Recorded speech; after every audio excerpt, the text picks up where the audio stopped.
Our today's guest is Sethu Meenakshisundaram, co-founder of Zluri, which, if you ask me, is a pretty cool company.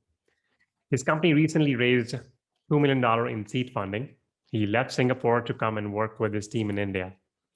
If you can't tell from his LinkedIn, stalk him on Instagram to find his other talent as a great photographer. Today, he's going to throw light on a very important topic: how to start your own startup and everything related to it. If you have ever dreamt of starting your own venture and need actionable step by step steps, do not miss this episode.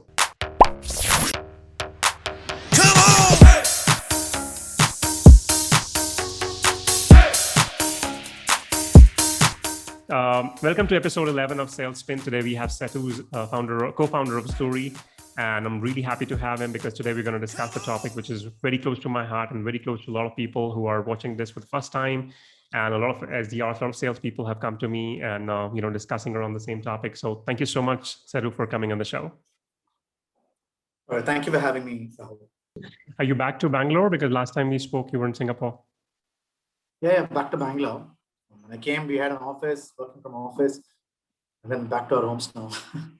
Wow, okay. I'm sure you would have tons of insights for today's episode, given that we're going to talk about the exact same thing, like how to build a startup.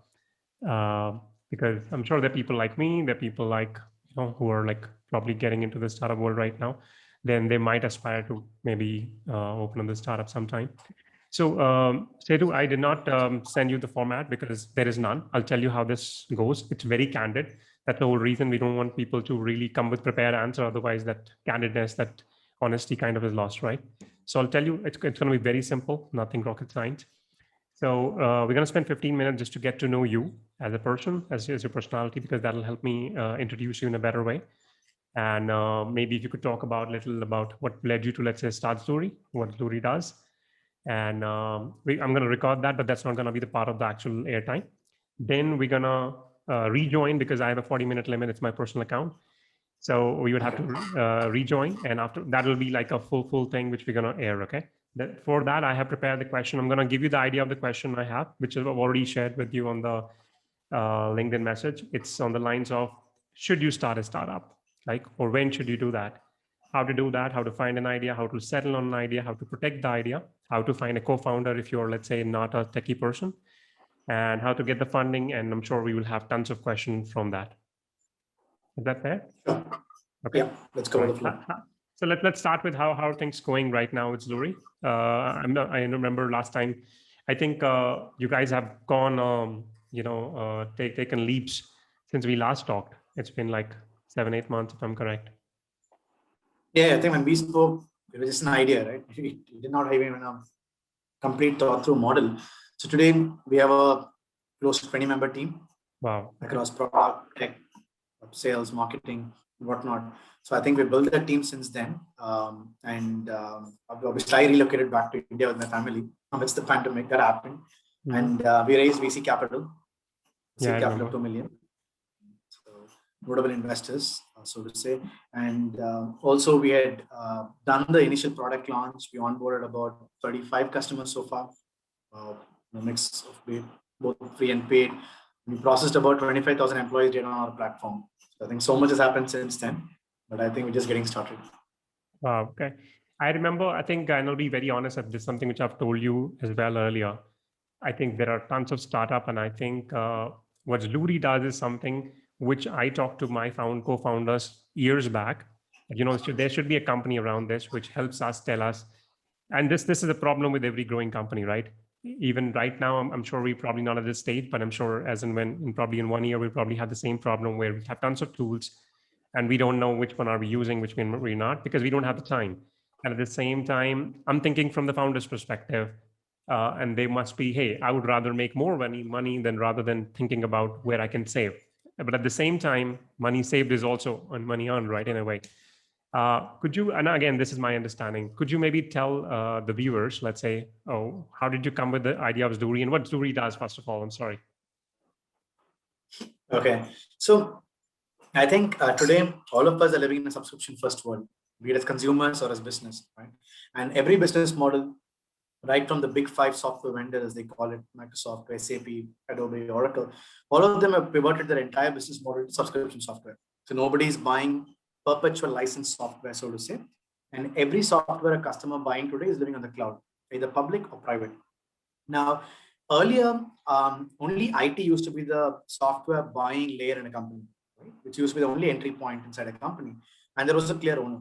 That was because software was expensive and it was perpetual. But fast forward to today, the buyer of a software is not just IT, but anyone with a credit card inside a company who's okay to reimburse. Right? So today, suddenly, if a 5,000 employee company, the number of software buyers is not only the IT team, the 5-member team, but a 5,000 people company. And that's where the entire control has gone away for IT. Right from understanding what software is in the environment, to who's using how much of it, and what's the dollar cost I'm incurring. So all of that today is absolutely no clue for the IT. So when things are okay, it's all great. But when hell breaks loose, I think IT is held responsible. The worst part is they don't even know what they're held responsible for, unfortunately. Right? So that's because of too much of subscription software or SaaS around us. So that's the problem that Zluri is trying to solve, where we're ultimately getting back control for the IT teams from a software discovery, management, and optimization perspective, and not to forget security and compliance layer as well. So think of it like a single platform that's intelligent enough to have your back when it comes to the new world of software. Great. I think that is something, like I said, every company would think about for a moment, but then they'll simply forget about it. But I think that's something which I've not seen across any other company doing it. So do you have any competition, or are you the pioneer in this space? So in fact, the funny part is when we started the company, we thought we were pioneers, right? Because we didn't know how to search for this problem. Because we search for a subscription management, and companies like ChargeBee and Chargeify pops up, right, on Google. But that's not how people are going to this problem define this. So actually, it's been defined by Gartner as SaaS management, and we got to know of it later. Oh, and okay. When you see a SaaS management, there are companies in the US taking a stab at this problem over the last 3 years. It's still early in the game, but I think this will now, post-COVID, I think it's taken up a complete leaps and bounds in terms of the maturity already. So today the Google search results are going up. People are trying to understand this problem in depth. They're searching for solutions actively, and all of that is happening today. So there are about 4 or 5 competitors in the US. To name a few are Blissfully, Productive, Xylo, and all of them are based in the US doing this. But Zluri is the only company that's actually coming out of Asia and coming out with a complete feature set, but a very attractive pricing for its customers around the world. Nice. Okay. I think, yeah. I remember when I went to ChargeBee, before that, I did a lot of reading, and I remember clearly reading this in one of the competitors' website, ChargeBee's competitor website, without naming them. It was on the lines of that subscription industry is the biggest industry and will be the biggest industry with the way everything is moving to subscription. So today I have my coffee on subscription. I have a lot of my cosmetics on subscription, right? And we have this gym membership on subscription, right? So everything is moving to subscription. And I remember clearly just reading the number, 83 trillion is the market cap. So this is the world economy. We're talking about the world economy. So when I, for example, when I, let's say, speak to a founder, I would often ask, hey, your startup is great. What's your market cap? What do you think is market cap? Every founder will come up with a number which is in billions. Okay, let's say 4 billion, 5 billion, 20 billion. Subscription economy is I think the biggest economy. If you think about it, it's $83 trillion. And this is the number I'm talking about, like from 2 years ago. I'm sure that number has gone up since the pandemic because a lot of other businesses would have come up. Assuming that a lot of businesses also got shut down, let's assume the amount remained the same. So $83 trillion is up for grabs by everybody. That means this is because I also remember reading an example from a guy in London who used to, polish the shoes, right? He came up with a subscription model in 2010. He said, pay me 120 pounds and you get, these many shoes polished for free. Plus he was offering, of course, some freebies. So it's an old model. But I think you're probably, you're definitely touching a problem going into industry, which is huge. And I think market cap is huge. And I'm pretty sure there's a lot of potential for you guys. Yeah. So the way I say this, when everything becomes subscription based, then somebody should manage all those, right? So I think there's a huge consumer play as well that's happening. I'm sure somebody is going to solve that problem on the consumer side. If somebody's going to solve that, I'll be a very happy customer of them, right? But I think Since our co-founding team had experience with B2B sales for the last 12 years and building enterprise grade products, we thought, let's solve this problem not for consumers but for businesses. That's how we got started. And also, it's consumer very different play altogether, right? Now, how will you price it? When will you pay for it? It's a difficult proposition for you to come out. In fact, I know a couple of companies in the US do that. So it's called Truebill and Trim. So what they do is, as consumers, you could share your entire credit card bills and expenses for a month with them, and they will help you save money on Netflix to whatnot. And based on how much they save for you, that's the cut they take out of that. So it's a very interesting model that's taken off in the US, but I have not heard of any other examples in outside of US, whether in Asia, Europe, or UK for that matter until now. But I'm sure it's going to come up. Yeah, not bad, not bad. So you're talking about the consumer, right? So for example, I as a consumer can, okay, got it. All right. Sethu, tell me something about your background. Like, how did you get to Zluri? Like, do you have have you founded previous companies before? So you're an entrepreneur. How does that work? So I was earlier part of a company called Moldscape. So I joined there as an employee. So it's a corporate learning gamification company.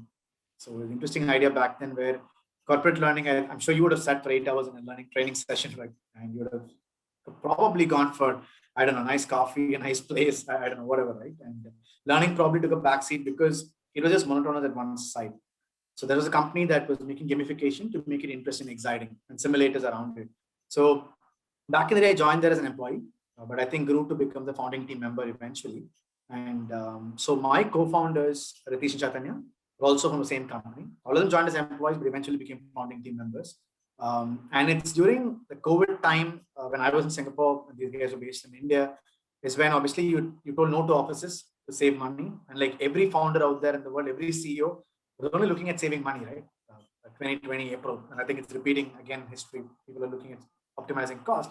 And we realized that if real estate is not a top 3 expense item in a balance sheet, what else is sucking up the money?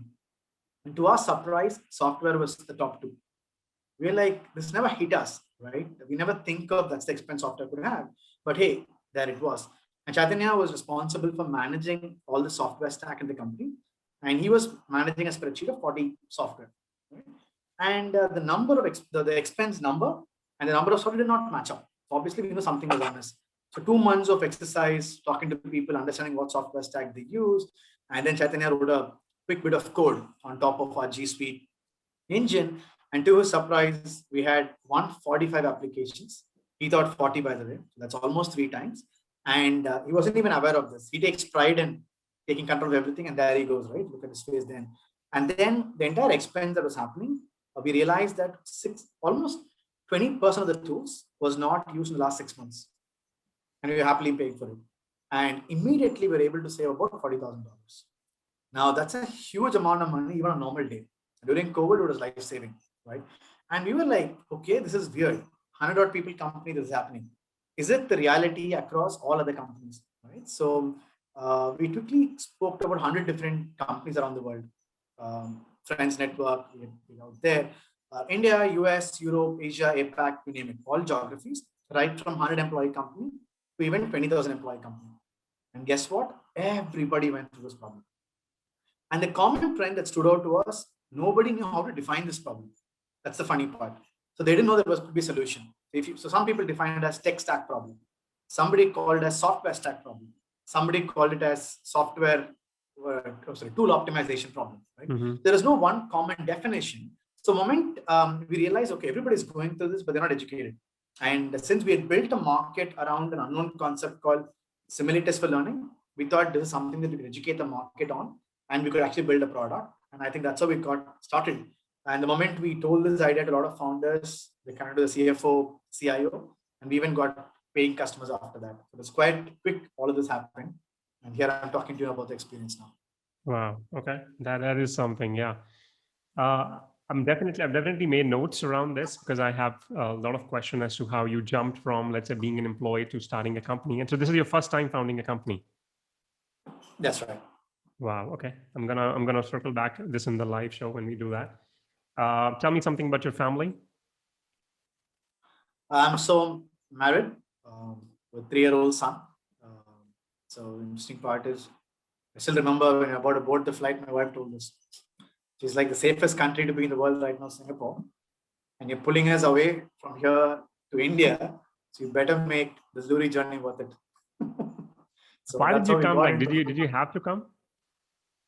Yes. So I think because my team was here, I think it's good to be the same time zone. And our customers are based in the US. So it's far more human time, I would say, still being in India. But Singapore and India are like not that far away, like a couple of hours, right? But 2.5 hours difference from a time zone perspective ahead. So I think today I take my US calls at 1. There would have been like 4, 5. And not only that, I think also another thing is we want to be under one roof. So because probably I was because when we moved, India had become better in December last year, right? Mm-hmm. So everybody was going out, they're traveling. So we thought, okay, it's all back to normalcy. And nothing like working under one roof with your 20 team members and building. Startup is stressful if you look at it that way, but with 20 people in an office, it isn't stressful. It's fun. I came for that experience, but I think I was wrong. Yeah. Okay. All right. How many hours do you work? And this is the question I always ask all the founders, like, because I think if I end up working sometimes 11, 12 hours, I'm pretty sure all the founders I see, for example, I see my founders, previous founders, Krish, everybody, I could see them working like, I don't know, 18, 20 hours. How long do you work?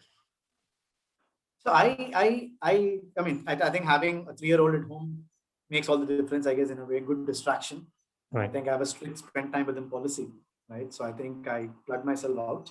But generally, I think as a founder, you always think about the company. That's 24 hours, right? Like for the extra time you're sleeping. But I think the hard work or the intense work we do in a day is probably 8 hours, the intense work. But overall time I spend is about 12 hours and not more. I think working inside a room for 12 hours, just being alone, I think that's equal to 18 hours, I guess. Wow. Okay. That is something. How do you manage all this, right? How do you manage stress? I understand you have like, of course, a good distraction, your old son. And I'm not sure everybody has kids. For example, I don't have kids. I don't have anybody like except my wife. And so I think this will be a question we can probably ask later, but I think it's better that we should ask right now.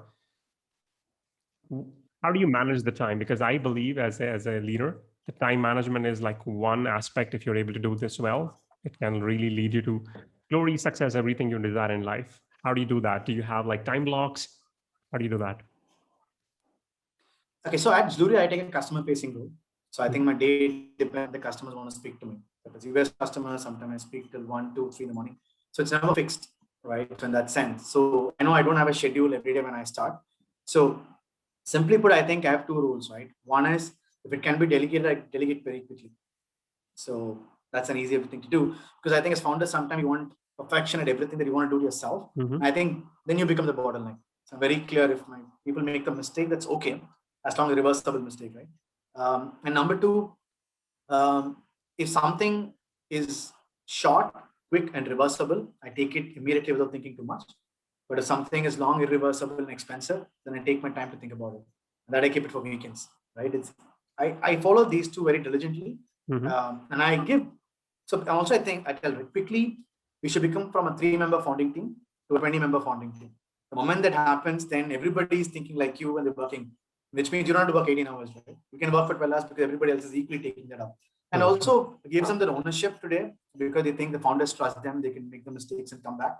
So in fact, one of our philosophy at Zluri is this is a safe learning environment for anyone who's joining.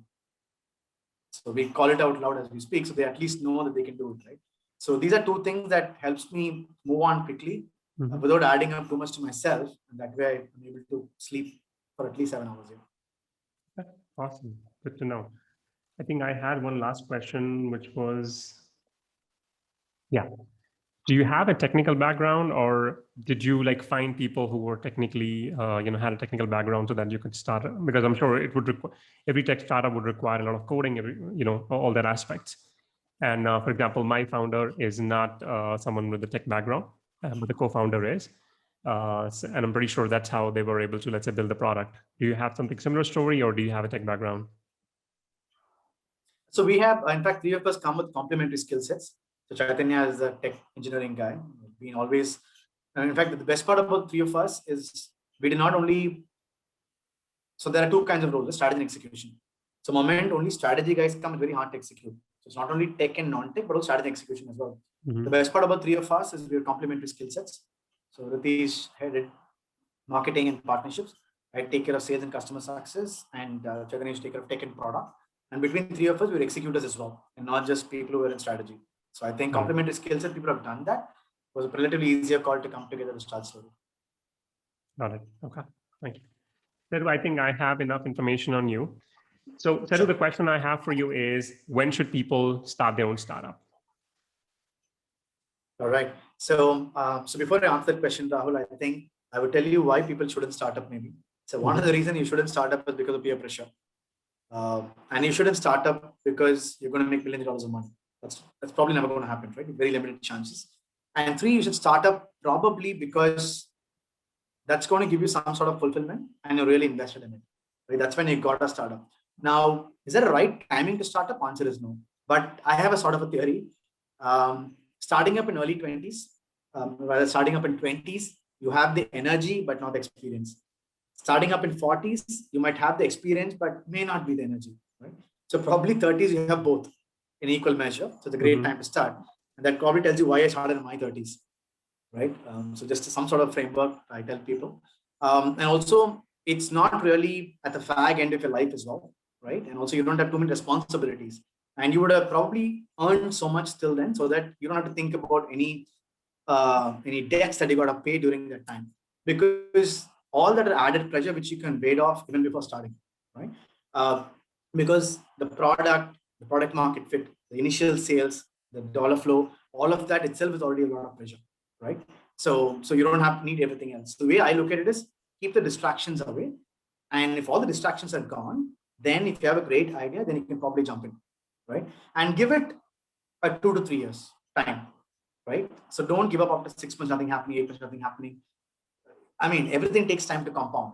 So you got to give that time, right? So these are some of the pointers that I have. And also, don't start up thinking you'll definitely raise VC money. It's again a chance as well, right? So don't. While of course liquidity is crazy in today's world, everybody got money to invest, there are too many angels, but don't start with that. Prepare for the worst case, that if nothing happens, I'm going to bootstrap. All of that, if you're ready for it, then I think startup. Why it matters is because you can't do it alone. You need a team to do it, and your team will figure this out during recruitment, whether you have clarity of thought or not. If you're okay with all of this, then they read you during interview and they actually then sign up for you. That's how we initially hired. We were open about everything. Right. That's how we're able to assemble a 20-member team in about 4 months. So yeah, some pointers I hope is useful. Makes sense. How do I think I get the idea, like why should people start it and why should people not? So let's say when somebody has stumbled upon an idea, how can people go about, let's say, formulating that idea, putting that idea into action? So for example, in your case, let's say when you found that, oh, hey, this is the problem, and you realize, after some research, I'm sure extensive research, hey, nobody's solving this problem. Or even if some companies are solving, maybe they're not solving to that extent. And even let's say companies are already solving, you can always solve the similar problem in a different way, right? Cheaper, better. So how can somebody go about, let's say, putting that idea into action? So fundamentally, there are two things, right? One is the problem they're going to be solving, and second is, will people pay the money for it? So most times what happens is in startups, when people start up, they start with the first theory, right? Hey, it's a problem, I'm solving it. Exactly. But they don't think about second, where people will pay the money or not. That's why it's always good to have the sales or revenue focused co-founder along with the tech co-founder, right? So one can just look at the number one can look at number two, right? So that matters a lot. A lot of startups don't fail because the product is bad. They fail because they don't get the right distribution, right? That's the thing. So one of the ways to look at it is, when you speak to people, just ask them, will you pay the money for it? With the actual buyer profile. And today there are so many different forums or research firms that actually do it for you, right? Or even your own friends network. If you're able to get at least 20 to 30 people saying yes to you, then I think that's a great signal to get started. Doesn't matter if you're selling a $10 product or $10,000 product. It just works, right? So that's probably the way I would say what defines a failure and success of a startup in the first place. I have a follow-up question to that. When you said, let's say you go around, let's say, in a serious network, right, where people would be able to, let's say, willing to pay. But right now it's just in theory, right? So for example, I have an idea and I say, hey, this is what I'm going to sell people, and you're going to ask 100 people, let's say, and out of which there's 20 people say, hey, I'm going to buy it. Right now, they're not buying it. They're just saying it. So do you think getting that yes is as important as when people actually have to buy that product? A great question. So I think imagine this, right? When you're going to start up, you're not maximizing your gains. You're only minimizing your risks, right? So imagine if you're talking to 100 people and even 2 people don't even say yes for a hypothetical purpose. Right. It's a clear red flag for you, right? If at least 20 people say in your example, they say yes, but do you think will they pay? To me, at least in the 20, at least 2 will end up paying. A 10% probability, right? That's still good enough. If you're able to find that 2% or 1% of people willing to pay in the actual sale and the product is ready, the chance of that is the market is much bigger. Just go start selling. That's fine. No, I think that makes sense. I think and again, like I said, I'm thinking from a perspective that, hey, if I have to do this today, and if I had to take all the steps, and all the viewers who are watching the same steps, they would probably have the same question, and that's why I had it. So sorry if that was a bad question. No, it was actually good because I think, just want to add to that, right? Sure. A lot of people generally, the whole passion of a startup, they just jump out, they do it. And after 6 months, when everybody says great product, nobody pays, it starts getting a little depressing, right? And they want to give up. But the moment you know that these are risks before you start up, you will want to extend that runway to start making that sale. And when that hits, it's a great feeling. Awesome. So I think you have, in the last 1 year, you guys have come a long way. You guys have raised VC money recently. So is there a framework, let's say, where people should go to? Hey, if you want to open a startup, this is the framework you should all follow. And if you follow, you're actually minimizing the risk, like you said. So I think first starts with the team. The way I think about if you're starting up, think about the co-founder. So I'm a strong proponent of starting with a co-founder, because otherwise the journey can be very lonely, right? So if you're somebody else to support you, start with a co-founder and let the co-founding team be a very complementary team. So clearly, more than you know what your strengths are, know what your weaknesses are, and hire for that. That's part of a co-founding team. And I've seen a lot of people start and then hire for a co-founder, CTO, co-founder, CEO. Don't do that, because that's going to get extremely hard. Start with that team. And third, think of 2 scenarios where you're going to get VC money, the maximum amount you would want, the minimum amount you would want. And third option being you're going to bootstrap. And how much can you bring about the MVP in even a bootstrapping phase? Are you okay for it? So these 3 concepts, because as co-founders, we were ready for bootstrapping ourselves, by the way, right? And it's a very thought-through decision. Thankfully, we didn't have to use that saved up money because we had VCs and angels to back us up. But hey, just be prepared for it. Once you have all of this, then I think go for the shot, right? So the moment I say people take up VC money, you cannot think about how do I build a company bootstrap. And same way when you bootstrap, you can't think like how do I spend the money like a VC. So you got to be very, very clear, right? So the moment we got a commit, we ended up building a larger team. Otherwise, honestly, if you've been bootstrapping, it would have probably be a 5-member team so far, with 3 of the founders not taking money, right? So think of all this as a plan. If this is ready, then I think you're probably, these are my plain takeoff steps. If you got this right, probably you're going to go up to the sky and at some point probably cruise. Fair point. I do have a follow-up question from one of your previous answers when you said, I think the best time to build a startup would be probably in mid-30s or probably in your early 30s, or when you don't have a lot of debt, you don't have a lot of expenses, and you've saved up enough. Fair point. But I'm sure there are other people, right, who are in their 30s, they don't have saved up money, right? And they have no other source. And even though they have a great idea, how can they go about, let's say, building or starting their own startup? Assuming, like I said, and I know a lot of founders who've done this who did not have the money. I think they borrowed money from their in-laws or probably parents. And I remember 7 or 8 months later, the pressure started building up, and either some people had to shut down the startup, or probably had to forcibly take the VC money when they did not want to, when they want to keep the company bootstrapped for some time.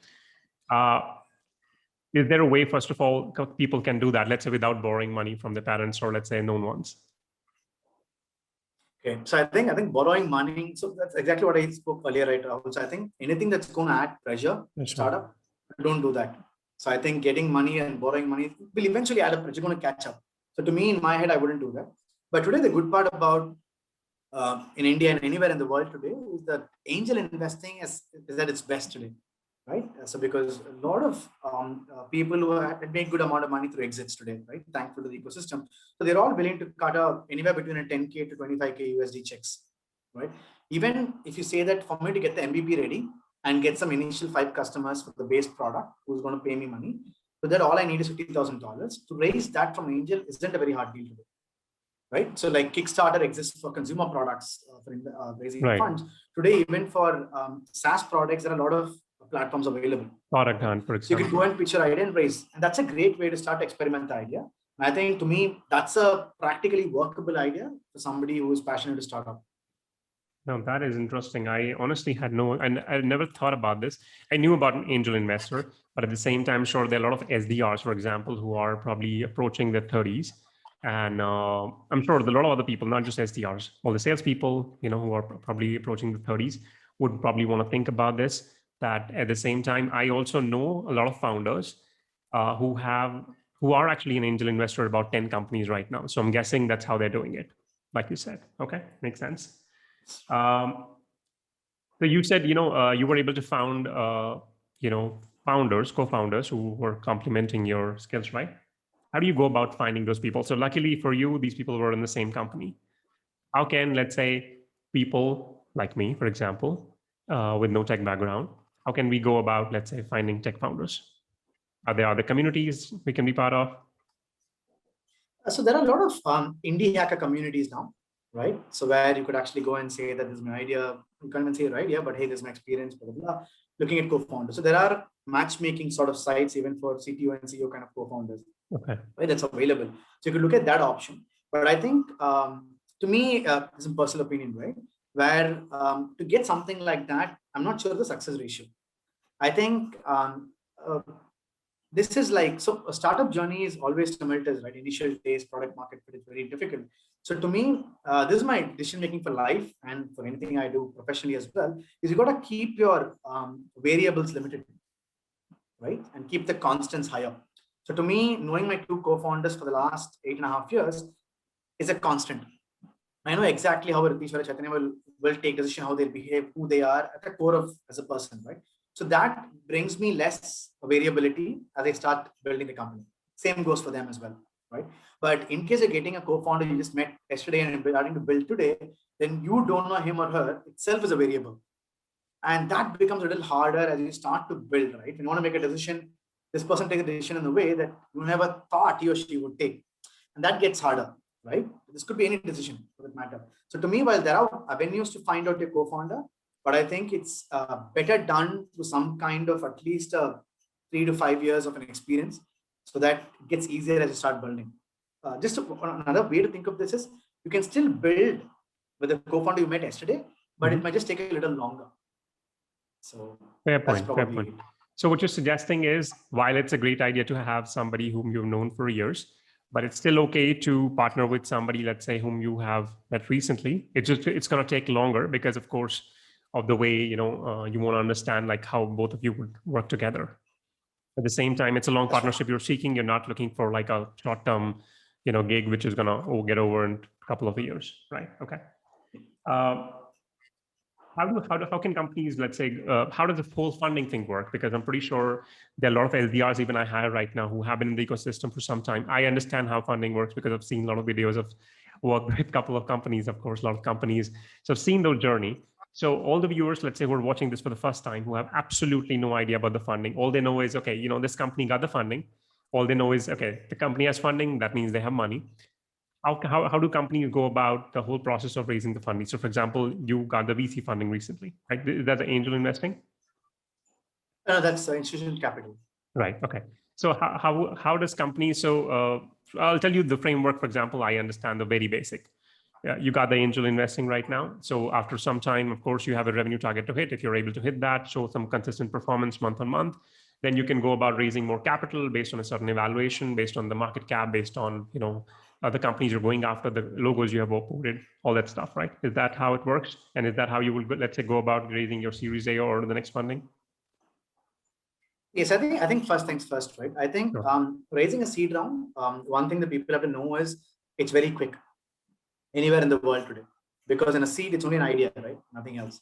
So basically people quickly either buy into you, the idea and the team, and they say yes or no. There's nothing more than that, right? And then you quickly move to execution, paperwork and stuff like that. So a seed round is relatively, with a great idea and a good team, I think it's a little easier to raise in today's world. right? And could be anywhere from, $500,000 to up to 2, 3, 4 million. It's really easy to do. That's for you to fundamentally get the product out and show some traction, right? And also we know that if you're in a SaaS, then product building takes time, relatively than a services industry per se. So once you do that, once you hit a particular revenue, I think depends on what you want to raise next. Pre-Series A and Series A depends upon which market you're going to focus on, how complex the product is. It's a matter of all of that. So once you show the initial traction, as they call it, the traction can be mutually agreed by the founders and the initial set of investors. Once it's achieved, you can then go for the next round, again based on the parameters, etc., what industry you're in. And once you take that, that's when you start looking at revenue seriously, and you will only take the revenue from the market you're focused on.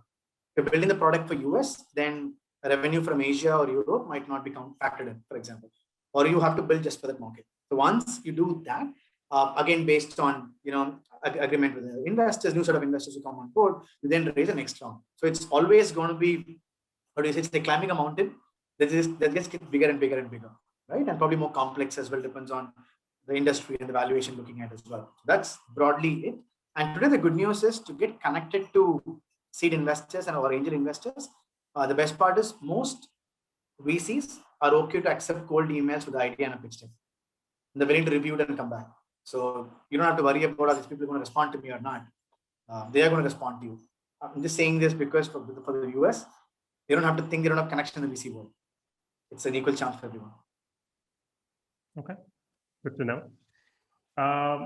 Sethu, I think I have covered honestly everything, and the only thing which I want to discuss now is this is something which you brought up recently. Let's say if you're part of the community where you're trying to seek a founder or CTO, and let's say you've already settled on the idea now.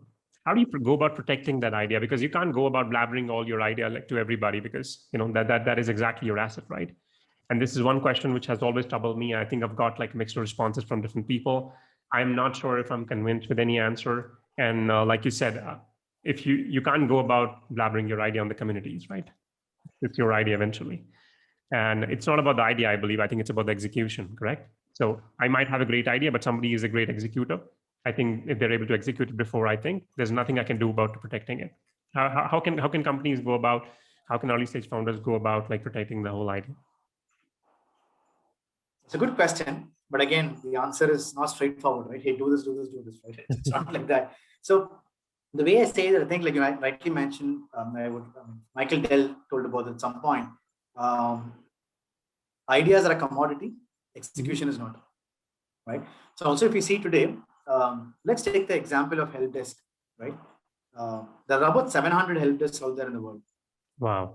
And everybody's got a market, right? Freshdesk at one end is a $100 million company from Freshdesk as a product, versus there are $10 million company in the valley as well. And everybody's got a market. So every product will have a large enough market that multiple players can take. Question is how big you want to play, right? So interesting enough. So in fact, on Zluri as a platform, right? So we are at a meta layer of SaaS, right? Because we see the entire SaaS. So it's funny where we give a recommendation to a software in your company. If you're unhappy about a software, you can look at alternate software. And when we made that engine at the back end, we were shocked for a day, because for a marketing automation, there are close to almost 450 software today. Now, how would a customer make a decision, right? As a pitch, imagine at a strategy as an idea pitch, like you mentioned, all 450 would have sounded the same. But today, each of those 450 applications have a very different way when customers go to make a decision to buy, right? So it eventually stands out in what you're offering, and how are you solving the problem. So to me, while you can't go probably blabber about this thing out in the open, but what you can probably share is saying that, hey, I have an idea to solve this problem, but a very different way. Who's keen? So at least that we're able to filter out from 100 people to probably 10 people, saying that that's an idea that I resonate with as well. Can we speak? And then you can probably nail down and say how you're going to do it. That way you at least have a filtered level of people coming into your conversation level. And that's going to make your life a little easier, is what I think. True. I think it makes sense, because now when you said that, I'm also thinking on the lines of, let's say, even if I have an idea which I protected for a while, I release the idea, I build the product, got the VC money. Tomorrow, somebody can still copy my product, right? Still, a lot of companies, again, without naming any company, I'm sure there are a lot of companies, right, who came after and, copied a well-established product and still became, unicorn, still became like big, right? So So that is possible, right? Doing that. So, okay, makes sense. I think I'm totally okay with that idea. The last thing I'm sure viewers would want to hear or probably know, are you currently hiring? If yes, what are the positions they can apply for, and what is the best way to get to you, or let's say anybody in the company to apply for that position? I'm glad you asked this question. So we are actually hiring. In fact, we are hiring for the revenue function. So we're looking at hiring people, good SDRs, great AEs, I think, very good, and good customer success folks as well. And people who want to even shift from one role to the other, they want to give it a shot. Happy to have a conversation. So I think they can reach me on LinkedIn, and I promise to respond to them. Awesome. Yeah. I think you are pretty active on LinkedIn despite your busy schedule. So hats off to you.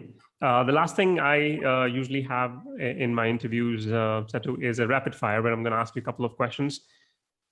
And these are rapid fire. You can take a couple of seconds to answer. But yeah, feel free to move on to the next answer if you don't feel comfortable answering it. Okay. Okay. All right. I'm gonna start with very simple. Okay. Ready? Yep. Okay. One CEO you admire the most. One CEO I admire the most. Okay. A lot of people admire the most, but I Satya Nadella. Okay. Your biggest mistake ever.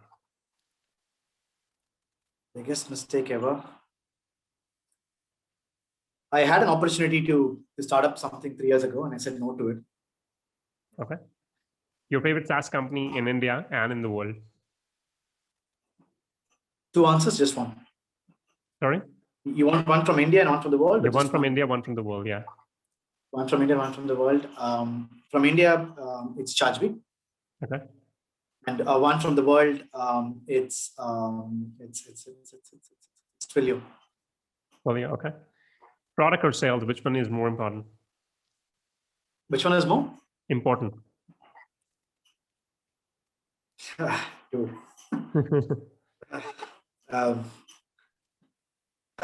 Sales. Okay. Your favorite city in the world? It's easy. Kyoto. Nice. Last question is one company, and you cannot name Zluri, who you think has the biggest potential to become like the next unicorn in India? Too many unicorns in India, but next potential to become a unicorn in India. I know this is rapid fire, I'm sorry, but I'm just thinking. That's okay, that's okay. Quickly. Darwinbox. Darwinbox, okay, awesome. Good to know. Thank you so much, Sethu, for coming on the show. This was episode 11. So thank you so much, Sethu, for coming on the show. All right, thank you for having me, Rahul.